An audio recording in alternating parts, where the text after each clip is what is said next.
Welcome to Luca and Miguel. Enjoy the video. You open Command Prompt now and start where the file's likely live. First, change directory with cdc, /path/ to /folder to limit scope. This speeds search. If unsure, start at C, / to scan the entire drive. Then run a basic directory search, dir file name, ext/s/b.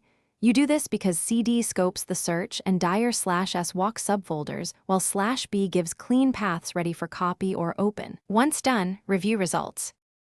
Once you have initial results, refine the command to find exact matches or patterns. Use wildcards like report asterisk.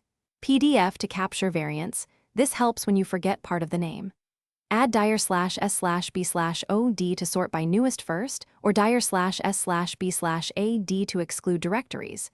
To search inside files, pipe type or dir to Finster /i keyword asterisk. txt. These refinements cut noise, so you locate the right file faster and understand why search. You copy or open the exact path once the file appears. For example, you start C /full/path/file X to launch it.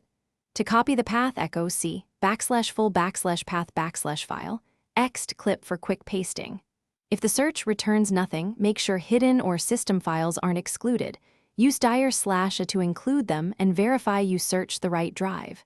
If permissions block results, run Command Prompt as administrator or check antivirus quarantines as a troubleshooting step. Thanks for watching and please subscribe. It's the best investment you'll ever make.